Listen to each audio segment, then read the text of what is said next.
बच्चों,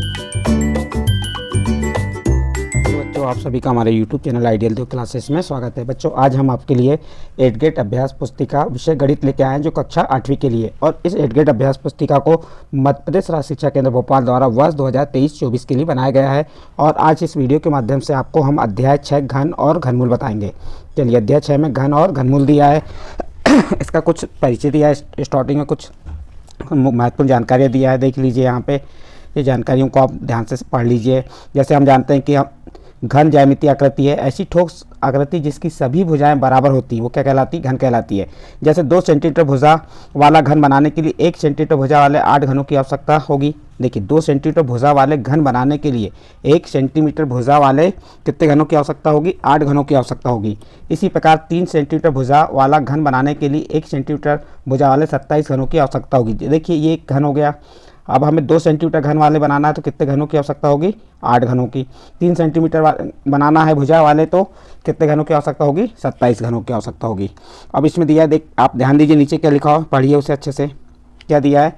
अतः हम कह सकते हैं कि जब एक संख्या को स्वयं से 3 बार गुणा किया जाता है तो गुणनफल पूर्ण घन संख्या कहलाती है।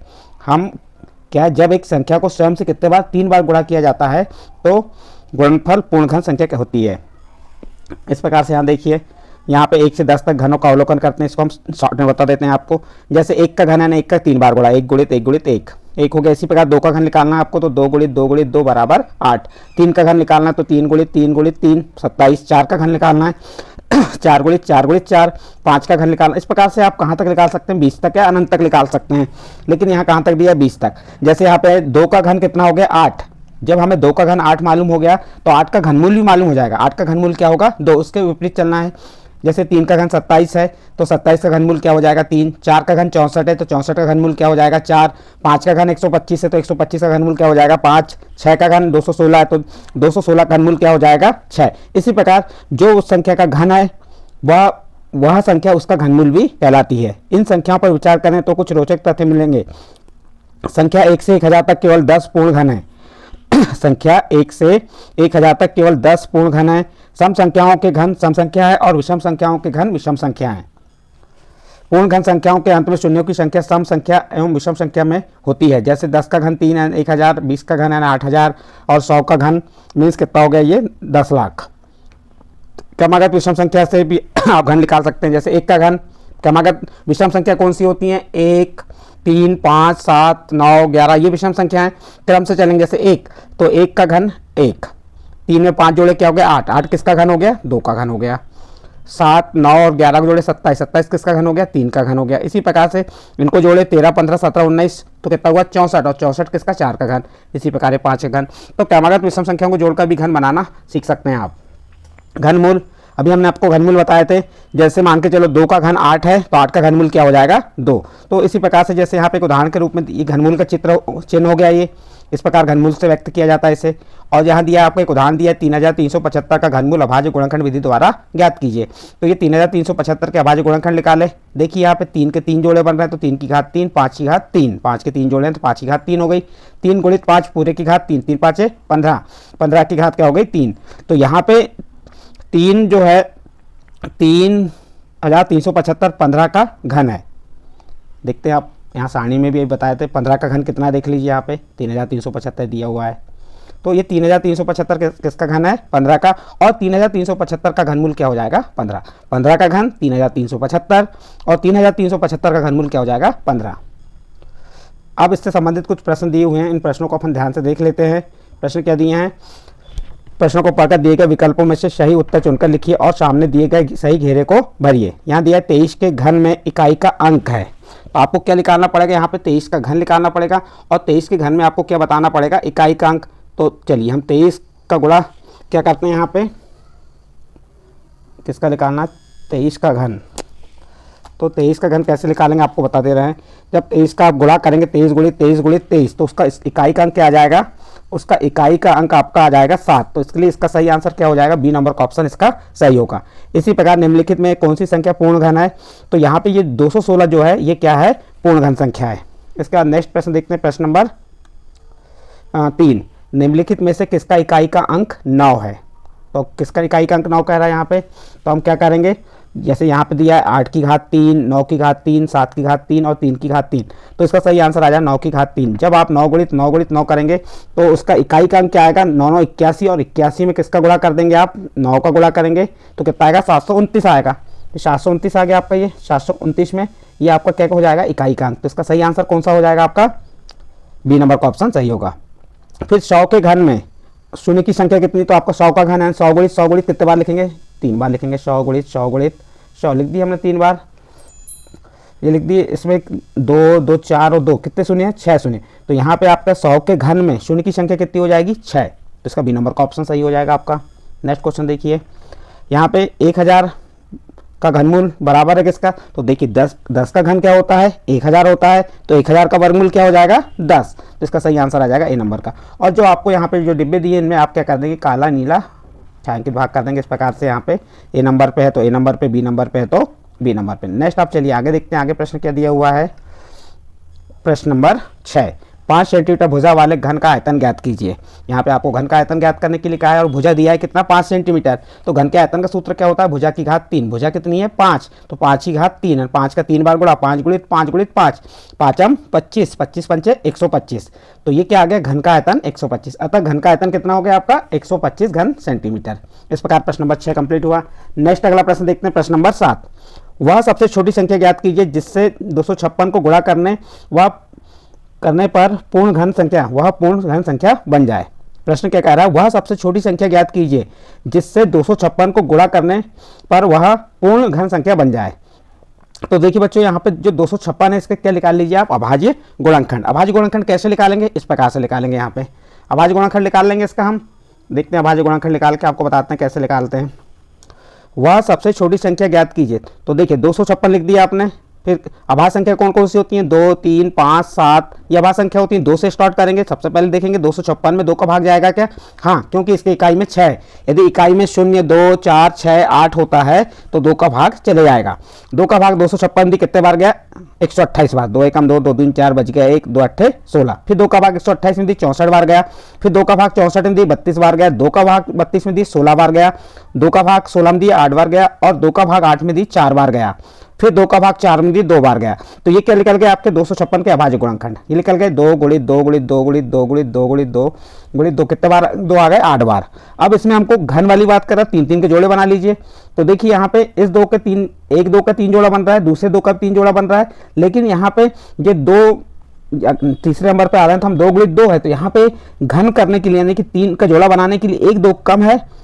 तो क्या करेंगे हम, उस जो 2 कम है उस 2 का हम 256 में गुणा कर देंगे तो हमें क्या हो जाएगी, वह पूर्ण घन बन जाएगी। तो कैसे लिखेंगे, यहाँ लिख देंगे, यहाँ अभाज्य गुणनखंडों के 3 3 का समूह बनाने पर 2 के समूह का एक गुणनखंड कम है। देखिए इस 2 के समूह का एक गुणनखंड क्या है, कम है।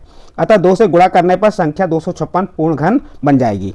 प्रश्न नंबर 7 कंप्लीट होता है। नेक्स्ट अगला प्रश्न देखिए, प्रश्न नंबर 8, वह सबसे छोटी संख्या ज्ञात कीजिए जिससे 192 को भाग देने पर वह पूर्ण घन संख्या बन जाए। तो देखिए यहाँ पे क्या करेंगे, 192 के अभाज्य गुणनखंड निकाल लीजिए इस प्रकार से। तो पहले 2 का भाग चल जाएगा इसमें, 192 में कितने बार गया, 96 बार। 2 नाम 18, बच गया 1, 2 8 16। फिर 2 का भाग 96 में दी कितने बार गया, 48 बार गया। फिर 2 का भाग 48 में दी कितने बार गया, 24 बार। फिर 2 का भाग 24 में दी कितने बार गया, ये 12 बार गया। फिर 2 का भाग 12 में दी कितने बार गया, 6 बार। 2 का भाग 6 में दी कितने बार गया, 3 बार। ये किसके 192 के अभाज्य गुणनखंड निकल गए। और यहाँ लिख देंगे 192 के अभाज्य गुणनखंड क्या हो गए, 2 गुणित 2 गुणित 2 गुणित 2 गुणित 2 गुणित 2 गुणित 3। अब देखिए यहाँ पे ये 2 का 1 2 3 जोड़ा, एक बन गया, 1 2 का जोड़ा बन रहा है, दूसरे 2 का भी जोड़ा बन रहा है, लेकिन 3 3 के जोड़े बन रहे हैं 2 के, लेकिन 3 में 3 का जोड़ा नहीं बन रहा है और ये अधिक है। यहाँ पे ये गुणनखंड क्या हो गया, जो जिसका जोड़ा नहीं बन रहा, तो एक गुणनखंड अधिक है। कौन अधिक है, 3 अधिक है।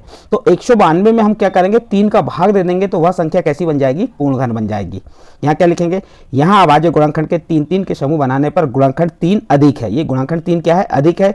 अतः 3 से भाग देने पर संख्या 192 पूर्ण घन बन जाएगी। नेक्स्ट प्रश्न देखिए, प्रश्न नंबर 9, राशि गीली मिट्टी का एक घना बनाती है जिसकी भुजाएं 3 सेंटीमीटर 2 सेंटीमीटर और 3 सेंटीमीटर है। एक घन बनाने के लिए ऐसे कितने घनाभों की आवश्यकता होगी। तो देखिए घनाभ का आयतन का सूत्र क्या होता है, लंबाई गुणित चौड़ाई गुणित ऊंचाई। यहाँ पे लंबाई 3 है, चौड़ाई 2 है, ऊंचाई कितनी है, 3 है। तो आप देखिए, अब इसको हम 2 गुणित 3 गुणित 3 लिख दिए, इस रूप में लिख दिए। अब यहाँ पे इसको घन बनाने के लिए, 2 को घन बनाने के लिए कितने 2 की आवश्यकता पड़ेगी? 2 2 की, तो ये 2 2 लिख दी हमने। और यहाँ पे कितने 3 है? 2 3 है, और घन बनाने के लिए कितने 3 की आवश्यकता पड़ेगी? 3 3, तो 1 3 कम है तो वह 1 3। अब हम क्या लिखेंगे यहाँ पे? घन बनाने के लिए आवश्यक घनाभों की संख्या 2 गुणित 2 गुणित 3, 3 दूनी 6, 6 दूनी 12। तो कितने घनाभ लगेंगे? 12 घनाभ की आवश्यकता होगी। ऐसे कि 12 घनाभों की आवश्यकता होगी एक घन बनाने के लिए। तो क्या लिख देंगे? एक घन बनाने के लिए ऐसे 12 घनाभों की आवश्यकता होगी। इस प्रकार प्रश्न नंबर 9 कंप्लीट होता है। इसके बाद प्रश्न नंबर 10 देखिए। प्रश्न नंबर 10 क्या कह रहा है? 512 घन सेंटीमीटर आयतन वाले एक भुजा की माप ज्ञात कीजिए। यहाँ भुजा की माप ज्ञात करना है आपको। घन का आयतन कितना दिया? 512 घन सेंटीमीटर, और घन के आयतन का सूत्र क्या होता है? भुजा की घात 3 बराबर 512। आप 512 का, तो यहाँ से घन हटा तो यहाँ क्या लग गया? घनमूल लग गया। तो भुजा बराबर 512 का घनमूल। 512 का घनमूल कितना होता है? तो क्या करना पड़ेगा? अभाज्य गुणनखंड निकाल लीजिए, या आपको मौखिक याद है कि 512 किसका घनमूल है? 8 का। तो यहाँ पे आप डायरेक्ट 8 लिख सकते हो, या फिर अभाज्य गुणनखंड विधि से क्या करेंगे? आप इस प्रकार से गुणनखंड निकाल लीजिए, 3 3 के जोड़े बनाइए। देखिए, ये 2 का 1 3 का जोड़ा बन रहा है, इस 2 का 3 का जोड़ा बन रहा है, इस 3 का जोड़ा बन रहा है। तो यहाँ पे लिख दी 2 गुणित 2 गुणित 2, 2 दूनी 4, 4 दूनी 8 सेंटीमीटर। तो भुजा की लंबाई कितनी हो गई? भुजा की माप कितनी हो गई? 8 सेंटीमीटर। प्रश्न नंबर 10 कंप्लीट हुआ। इसके बाद प्रश्न नंबर 11, अभाज्य गुणनखंड विधि द्वारा 27,000 का घनमूल ज्ञात कीजिए। आपको क्या कह रहा है? अभाज्य गुणनखंड विधि द्वारा 27,000 का घनमूल ज्ञात करने को कह रहा है। तो आप 27,000 के क्या निकालेंगे? अभाज्य गुणनखंड। 2 का भाग चल जाएगा, 2 का भाग 27,000 में दिए तो कितने बार गया? 13,500 बार गया। फिर 2 का भाग 13,500 में दी कितने बार गया? 6,750 बार गया। फिर आपने 2 का भाग 6,750 में दी कितने बार गया? 3,375 बार गया। अब 2 का भाग नहीं जाएगा क्योंकि इसके इकाई में 5 आ गया है, तो 3 का भाग जाएगा कि देख लेते हैं। 7 5 12, 12 में 3 जोड़े 15 3 18, 18 में 3 का भाग चल जाता है, इसलिए 3 का जाएगा। अब 3 का भाग 3,375 में दी कितने बार गया? 1,125 बार गया। फिर 3 का भाग 1,125 में दी कितने बार गया? 375 बार गया। फिर 3 का भाग 375 में दी तो 125 बार गया। अब 3 का भाग 125 में नहीं जाएगा, अब 5 का देंगे। 5 का भाग 125 में दी कितने बार गया? 25 बार गया। फिर 5 का भाग 25 में दी कितने बार गया? 5 बार। तो ये क्या निकाल लिया आपने? अभाज्य गुणनखंड। इसका, तो इसका घनमूल ज्ञात करना, किसका? 27,000 का घनमूल बराबर क्या हो जाएगा? 2 गुणित 2 गुणित 2 गुणित 2। तो देखिए, अब यहाँ पे 2 का 3 का जोड़ा बन गया, तो ये बाहर हो गया घनमूल से। इस 3 का भी 3 का जोड़ा बन गया, ये बाहर हो गया। ये 5 का भी 3 का जोड़ा बन रहा है, इसलिए 5 बाहर हो गया। अब 5 3 और 2 का गुणा किए तो कितना आ गया? 30 आ गया। अतः 27,000 का घनमूल 30 है। आप 30 गुणित 30 गुणित 30 करके भी चेक कर सकते हैं कि सही है या गलत है। नेक्स्ट प्रश्न, प्रश्न नंबर 12 देखिए। प्रश्न नंबर 12 में कह रहा है अभाज्य गुणनखंड विधि द्वारा 9,261 का घनमूल ज्ञात कीजिए। क्या कह रहा है? अभाज्य गुणनखंड विधि द्वारा 9,261 का घनमूल ज्ञात कीजिए। तो आप क्या करेंगे? 9,261 का घनमूल निकालेंगे। 2 का भाग नहीं जाएगा, इसमें 3 का भाग जाएगा। 3 का भाग 9,261 में दी कितने बार गया? 3,087 बार गया। फिर 3 का भाग 3,087 में दी तो कितने बार गया? 1,029 बार गया। फिर 3 का भाग 1,029 में दी कितने बार गया? 343 बार गया। फिर 7 का भाग, 3 का भाग नहीं जाएगा, अब किसका जाएगा? 7 का। 7 का भाग दी कितने बार गया? 49 बार। फिर 7 का भाग 49 में दी 7 बार गया, और 7 का भाग 7 में दी 1 बार। इस प्रकार से 9,261 के अभाज्य गुणनखंड क्या हो गए? 3 गुणित 3 गुणित 3 गुणित 7 गुणित 7 गुणित 7 हो गए। और ये क्या है? उसका घनमूल निकालना किसका? 9,261 का। अब जो अभाज्य गुणनखंड उनके 3 3 के जोड़े बना लीजिए। 3 का 3 का जोड़ा बना तो उसका 1 3 बाहर हो गया। 7 भी 3 बार है, इसलिए उसका 1 7 बाहर हो गया। घनमूल निकाल रहे हैं तो, और 7 का 3 में गुणा की कितना हो गया? 21 हो गया। तो 9,261 का घनमूल कितना हो गया? 21 हो गया। और आप 21 का 3 बार गुणा करके देखिए, 21 गुणित 21 गुणित 21 3 बार करके देखेंगे तो आपको 9,261 प्राप्त होगा। तो आपको यहाँ पे 21 का घन क्या होता है? 9,261। 21 का घन 9,261, और 9,261 का घनमूल क्या होगा? 21। इस प्रकार से इसको सॉल्व कर सकते हैं। नेक्स्ट प्रश्न है प्रश्न नंबर 13, 0.05 का घन ज्ञात कीजिए। इस प्रश्न की समझ के लिए गणित पाठ्य पुस्तक के पृष्ठ क्रमांक 78 और 79 में देख सकते हैं। अब क्या करेंगे? आप इसका गुणा कर दीजिए। क्या है? इसकी घात 3 है, तो इसको 3 बार लिख दीजिए। 0.05 गुणित 0.05 गुणित 0.05। 0.05 को हम जैसा कैसा लिख दी, इन 2 का गुणा किए तो कितना प्राप्त हुआ हमें? 0.0025। और इसी 0.0025 का गुणा किससे करेंगे? 0.05 से, तो आपको क्या प्राप्त होगा? 0.000125। तो इस प्रकार 0.05 का घन क्या हो गया? 0.000125 है। आप इसका गुणा करके देखेंगे, बहुत आसानी से आपको बन जाएगा। नेक्स्ट प्रश्न है प्रश्न नंबर 14, 2 पूर्ण घनों का अंतर 189 है, 189 है। यदि इनमें से छोटी संख्या का घनमूल 3 है तो बड़ी संख्या का घनमूल ज्ञात कीजिए। तो आप मान लीजिए, माना बड़ी संख्या का घनमूल क्या हो गया?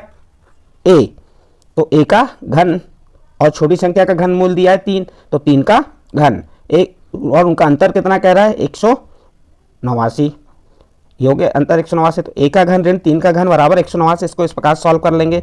ए की घात 3, 3 का घन कितना होता है 27 बराबर 189। फिर ये ऋण 27 का पक्षांतर कर दीजिए, धन 27 हो गया। ए घन बराबर 189 धन 27, और 189 में 27 को जोड़े तो कितना हो गया 216। एक घन ए का घन बराबर 216। अब यहाँ से घन हटेगा तो 216 काय में चल जाएगा घनमूल में, तो 216 घनमूल हो गया। तो 216 घनमूल क्या होता है 6, तो ए बराबर 6, अतः बड़ी संख्या का घनमूल 6 है। इस प्रकार से आप इस प्रश्न को हल करेंगे। नेक्स्ट अंतिम प्रश्न है इस अध्याय का, प्रश्न नंबर 15। किसी घनाकार बक्से का आयतन 729 घन सेंटीमीटर, तो वह तल में कितनी जगह घेर रहा है। तो घन का आयतन बराबर 729 घन सेंटीमीटर है, तो हम घन का आयतन निकाल लेते हैं। तो उससे हमको भुजा की माप मालूम हो जाएगी। जैसी भुजा की माप मालूम होती तो तल कैसा होता है वर्गाकार होता है, तो हम वर्ग का क्षेत्रफल निकाल लेंगे। तो हमें क्या मालूम हो जाएगा वह कितना क्षेत्र घेर रहा है। तो घन का आयतन कितना हो गया 729 घन सेंटीमीटर। घन का आयतन सूत्र ए की घात 3 या भुजा की घात 3 बराबर 729, ए की घात 3, और 729 किसका घन होता है 9 का घन होता है। घन से घन कैंसिल हुआ तो ए बराबर 9 सेंटीमीटर। भुजा की लंबाई कितनी मालूम हो गई 9 सेंटीमीटर। तो तल का क्षेत्रफल मीन्स क्या हो गया वर्ग का क्षेत्रफल, भुजा का वर्ग, भुजा कितनी आई 9 सेंटीमीटर, 9 का वर्ग मीन्स 81 हो गया, तो 81 वर्ग सेंटीमीटर, अतः वह तल में 81 वर्ग सेंटीमीटर जगह घेर रहा है। इस प्रकार से आपके 15 प्रश्न कंप्लीट हुए। यदि बच्चों आपको हमने जो अध्याय 6 के जो 15 प्रश्न बताए, अध्याय 6 आपका क्या था घन और घनमूल, इसके जो 15 प्रश्नों को हल करके बताए, ये प्रश्न अच्छे लगे हो तो आप हमारे चैनल आइडियल देव क्लासेस को सब्सक्राइब कीजिए, लाइक कीजिए एवं अन्य ग्रुप में शेयर जरूर कीजिए।